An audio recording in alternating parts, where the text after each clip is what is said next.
You may be wondering why I've got a tea kettle sitting on my desk here, but this is no ordinary tea kettle. Fancy a cup of music?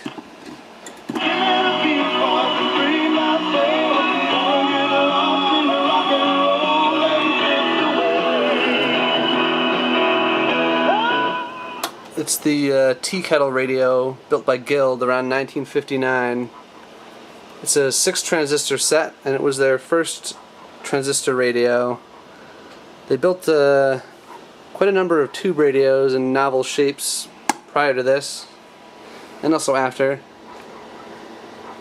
And I think they went out of business in the 1970s. They produced at least one more transistor radio that I know of, transistor version of their town crier. I'm not sure if they made transistorized versions of anything else though. It's a fairly well built radio. This is solid wood, this is real brass, not just brass plated, and this is porcelain. So it's a fairly good quality. Guild seems to have a bad reputation for some reason, but this is pretty well made. Know that not everyone charged with DWI is guilty. The DWI team at Anelli Xavier is here for you. We've got your back. It has gear reduction tuning.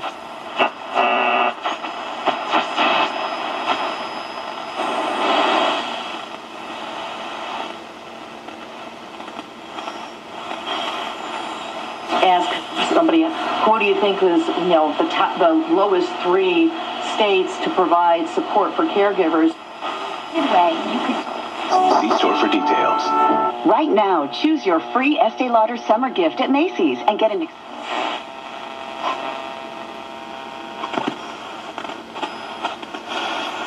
New York State. I was surprised to see that myself, and that's why I had to look up and...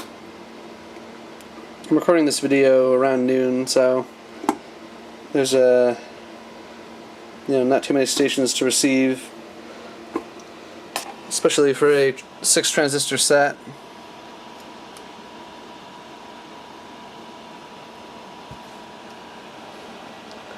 Here are the tube contacts for the charger base.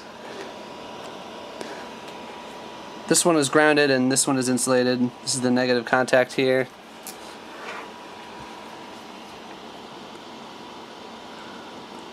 The base was an optional accessory, so not every one of these you see for sale will have it. This is actually my second one of these radios, but the first one was basically destroyed in shipping. The seller had packed this, charger base right up against the front of the radio, so it shattered the porcelain here and the handle and put huge gouges in the wood. Some people just have no idea what they're doing. Anyway, I got this better one, and I was able to combine the parts from that one, from this new one here, and the old one to make one really good set. Both sets had some minor issues, and I was able to make one that I think is pretty nice out of those two.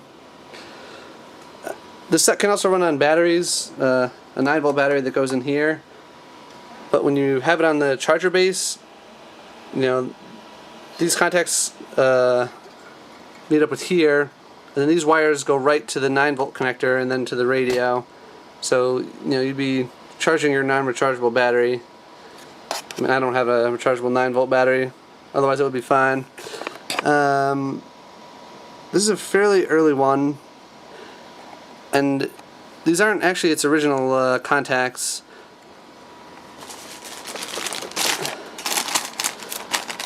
This one had these spring contacts you see here, and the problem with that is they tended to short on the grounded metal base here, so they'd short out the power supply.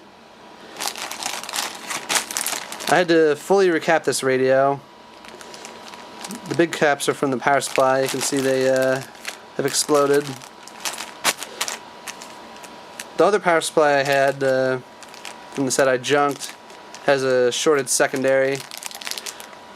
I even replaced the paper capacitors on this radio, When I first got it, it was drawing a little more current than it should, and the volume was really low. I thought that was a capacitor problem, so first I replaced the electrolytics. The problem persisted, and then I replaced the paper capacitors, and the problem still persisted. And then for some reason it just went away and hasn't come back.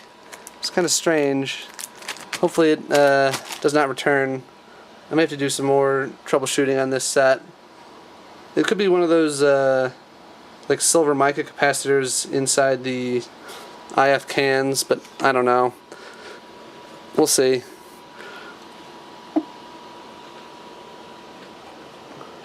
It's got a pretty nice decal there.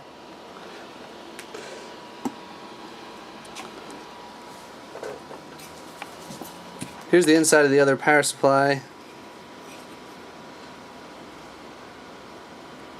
I removed all the parts and checked the transformer, and it's got a short. It was drawing way too much current. Oh well, so that's junk.